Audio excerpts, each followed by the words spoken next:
party people. So I took this aluminum block right here and I essentially chiseled it into this, which is a 0% AR-15. And I chiseled it using this. This is the GG3 CNC machine, and it only took about 5 hours or so to turn this raw block of aluminum into a fully functional lower receiver. We're also gonna break it down into two kind of parts. The first part is gonna be the machine itself, whether or not I think it's worth the money. And then number two, we're gonna go over the lower and whether or not I think it's worth the money, because the machine does much more than just a 0%. For the people that are reviewing this video at YouTube, there are 0 instructions in this video. Now, although I'm not putting any instructions on here, I'm gonna be publishing that over at my online course, my own platform, and right now everything's 30% off, but there'll be a link in the description if you wanna check out the course. So what is the GG3? In its simplest form, it's a desktop CNC machine that can be used for a multitude of different purposes. It's a little over 10.5 inches tall,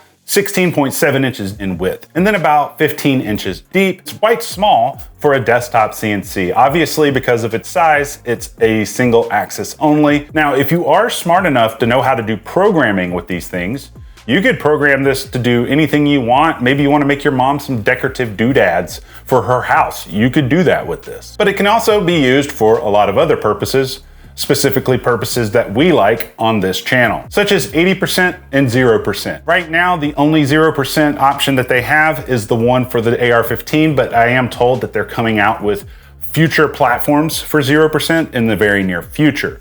The majority of its uses are for 80%, whether it's AR-15s, AR-10s, AKs, P80s, and 1911s. And there's a lot more stuff coming. There is a feature that's coming soon, and I should be getting it very shortly for testing, but it allows you to do your own optic cuts on your handgun slides. That would save us all about $100, $110 per slide. In regards to the time that it takes to complete these, the 0% takes approximately 5 to 6 hours. If it's your first time running through the program and you're not experienced with it, it might take a little longer. However, if you are quite experienced with it, you might be able to do it a little less than 5 hours. It is the longest program that they have as of right now. All of your 80% stuff can be completed in under an hour. Now, when I went into this build, I had 0 knowledge and 0 experience with CNC machines. And to be really honest with you, I was quite intimidated by it when I first kind of pulled it out of the box and tried going through the instructions of it. But thankfully, you know, the software that is included with this program, it does 99% of the work for you. The software will walk you through step by step, but there are a few nuances that I cover in the course in case you run into errors and things like that. But because the machine does 99% of the job, your only jobs are to change the end mill bits when the program tells you to, position and reposition the workpiece as you're instructed, and finally vacuuming. Lots and lots and lots of vacuuming. I'm not kidding. Basically, every time you run an operation on here, you got to open the machine up and vacuum out the inside. I would highly recommend a good shop vac with an extension tube that is very thin. If you don't vacuum it, you're gonna run into problems, which we'll cover here in a bit. Now, the way this works is the end mill bit uses electric conductivity in it. And what it'll do is it'll essentially go around this block of aluminum and touch it in multiple places. And then it stores that data. And from that memory of touching it, that's how the end mill knows where the block is in 3D space. And that's why it knows exactly how deep to mill things and how much to take off. And then every time that you do something new to this, it has to be probed again. Now, the first time I went through the process of doing one of these, I got about halfway through and I got an error message. It was on a Friday night that I was getting this error message. The people that make the GG3 have phenomenal tech support. Unfortunately, they're closed at night and on the weekends. And me being impatient, I tried going through the manual and figuring out the troubleshooting, and I accidentally deleted the probing coordinates that were on here. And unfortunately, because I deleted those coordinates of where this was located in 3D space, I couldn't do another probe job because it had already cut off one side.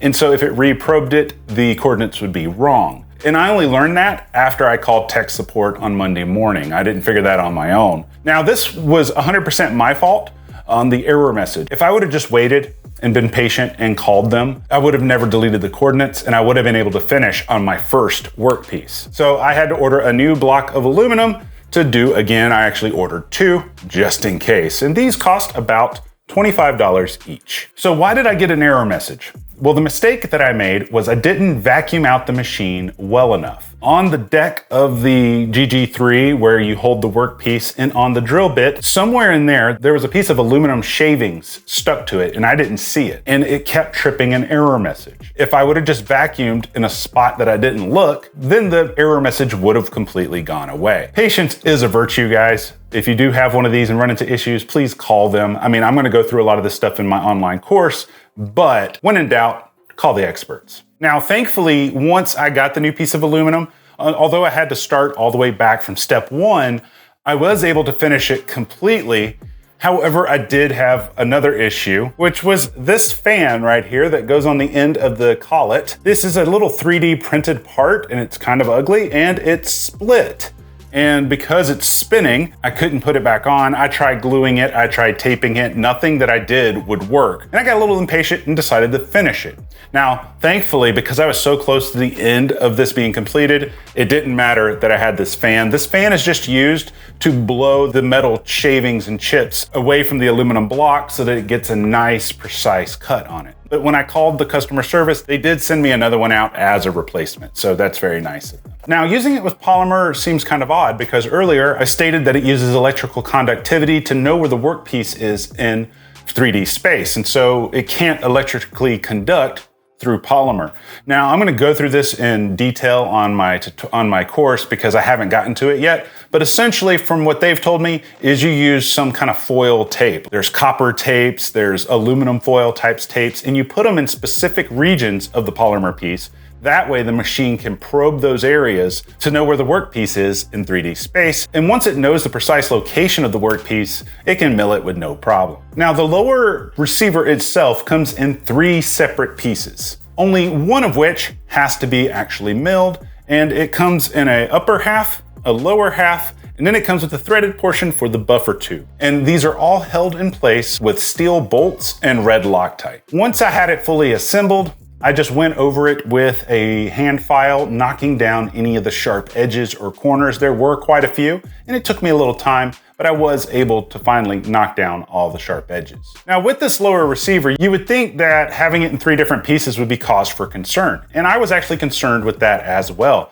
but that's not actually my biggest concern. I have 2 major concerns with this lower receiver. Number 1 is the takedown pins, and number 2 is the bolt catch. The GG3 doesn't actually drill a hole or a channel for your takedown pin springs and detents. There's just not enough room in the machine to do that. But because it doesn't drill the channel, we have to use a very specific set of K&S takedown pins. And these takedown pins essentially pop right in, and they're held in place with these little ball bearings, and there's a little button on the end, and you do have to get a specific size. I'll make sure to have a link to those over at the parts list. Now, my only concern with that is my finger tends to hit the side where the safety is located. So when I'm coming out the chute and disabling my safety, my finger does hit that pin a little bit before I can get to the safety. And it's not the biggest deal, but sometimes I think that the pin is the safety instead of the safety being the safety. My biggest concern is the way that the bolt catch is installed. And I'm gonna show you this up close so it makes more sense. So because the machine doesn't actually mill out a portion right here for where the bolt catch will go, they have to kind of get a little bit creative. And so what they do is they give you these 2 little inserts here that are 3D printed. They just go onto your pin right here, and it mills out these 2 little holes right here. You put your spring, your detent down into there, and then you simply drop these down into the hole there. Now, the problem with this is there's been a couple of times where I separated the upper from the lower, and the upper would catch this, pull it out, and I lost 2 detents so far. I actually got to get more detents, which is why this isn't functional. I still have the spring, I set that to the side, I found that, but I couldn't find the detent. So we'll talk more about that later, but I wanted to show you why that bothers me. And then with these K&S takedown pins, I mean, it's a pretty ingenious idea. I'm just not the biggest fan of them. Kind of like I was talking about earlier, they have a little button right here that you press, and it makes these little bearings go in and out. It's not bad, it's just a little bit cumbersome. My only worry with these is accidentally losing them when you're out in the field and having to fix something. As you can see, there's quite a few problems with the bolt catch. So let's go over all the parts that I'm using to put this GG3 together. So the first upper I used is this guy from the Blackout Defense. It's called the Quantum DTL. I have a complete video on this that I will link down in the video description so you can watch it after this video, but I promise you that nobody else in the world makes AR-15s like Blackout Defense. And so I took this upper from that original gun, and then I built this guy out using a lot of their lower parts. And so I have the Blackout Defense trigger, which I'll show you that here in a second.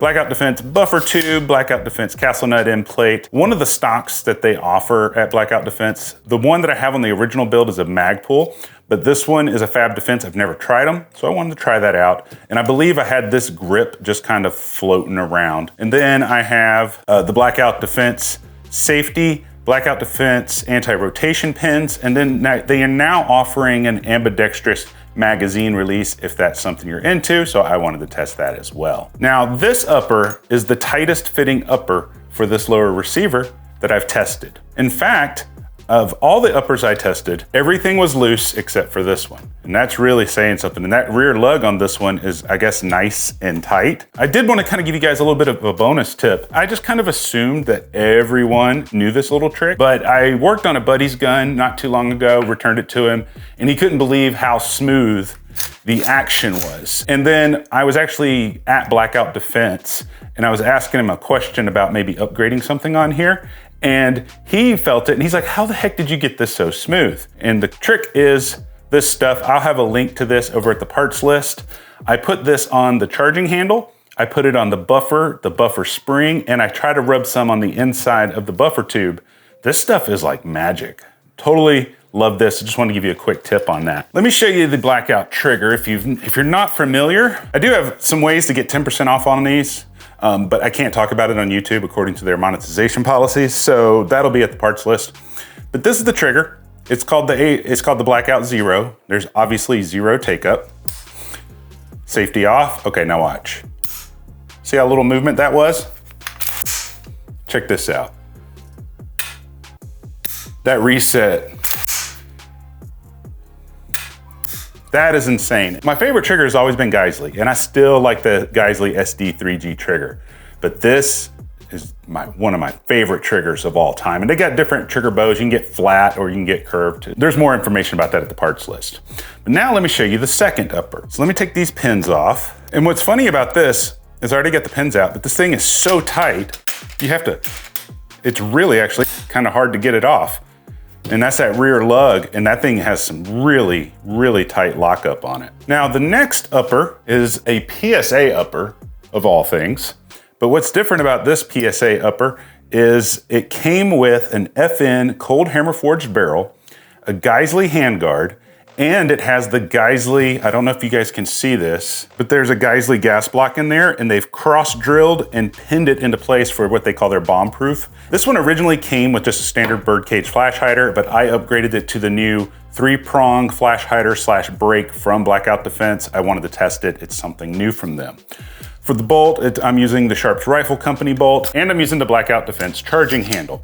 And then, like I said, I'll have links to everything over at the parts list, but what was interesting about this upper is I have a Geisley Super Duty gun, and you can buy their uppers, like no problems, but like this was only like $700, whereas like a Geisley would be a little bit more than $1,000. The only thing that's Palmetto State Armory on this upper is the actual receiver itself. What was funny about this is it's obviously got some wiggle. Listen.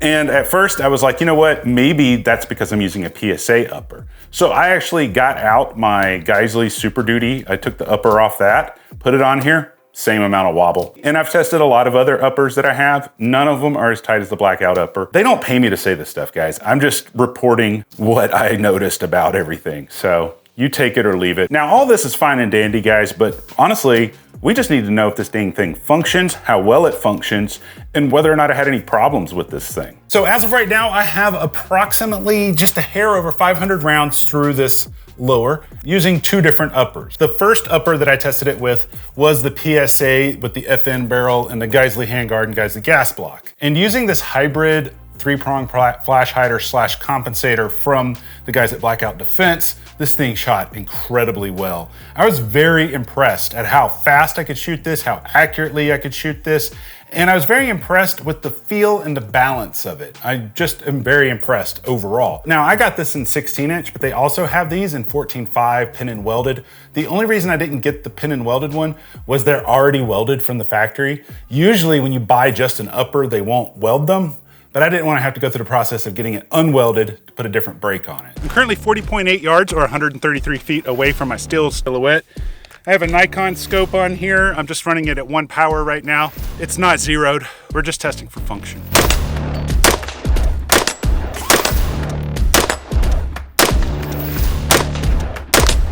Not too shabby. So we're fairly accurate. Let's see how it'll function doing a mag dump. We're locked open on the last round. Very nice. The ammo that I used for testing it was mainly 55 grain 223 from a bunch of different companies. All of it was brass and all of it was factory new. I also tested it with a multitude of different magazines. I tested it with P-mags, ETS mags, Lancer mags, and a couple of these aluminum Dura mags. And during my testing, I didn't have a single malfunction. In fact, all of my concerns that I had about it going into it, especially with this bolt catch here, weren't an issue.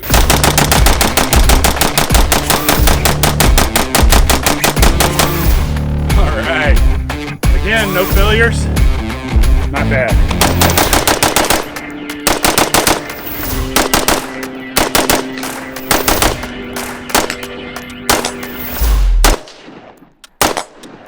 I then slapped on the DTL upper from the review we did a couple of months ago. The only time the bolt catch becomes an issue is when you want to take the gun apart to clean it, and then that bolt catch sometimes will jump out and you'll lose a spring or a detent. I didn't have any failures to lock open, nor did I have any failures actually using the bolt catch.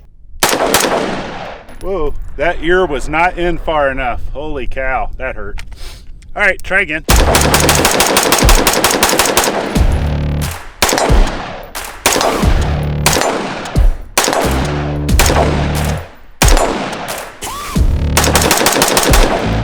And so just like when this upper was on the original lower, this thing is incredibly fast and easy to shoot, whether you're coming from low ready to fire or if you're coming from high ready and fire. It's just a fun gun and it runs like a scalded dog.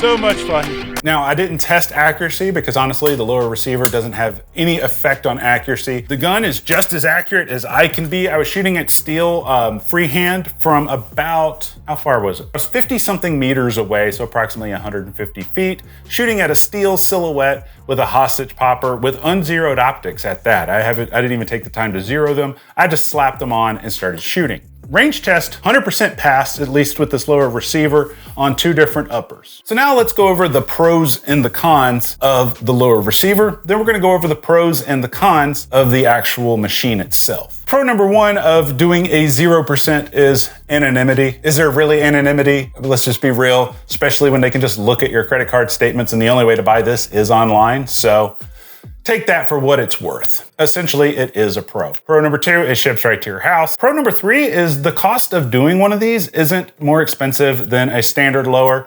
especially when you look at other CNC lowers that are performed by other shops. You know, it's $110 per lower. Now, obviously, every time you do about 2 of these, you're gonna have to replace the bits, and the bits are about 50 bucks, so you need to factor that in as well. But when you consider the cost of most CNC lowers are, you know, upwards of $300 to $500, it's not that bad. Pro number 4, it functions amazingly well. Now, pro number 5 is you actually have some kind of pride in your work. You know, now you can actually say you built an AR-15 instead of saying that you merely assembled it. So here's my cons of the lower receiver. Bolt catch comes out really easily when you take the gun apart. I've already lost 2 detents and I got to order a couple of more. Con number 2, if you glue them into place, you might not be able to get them back out if you need to change your bolt catch. Con number 3, I've already had a set of those inserts already break on the first go around. That was before I ever even fired it. That was just me trying to put it together.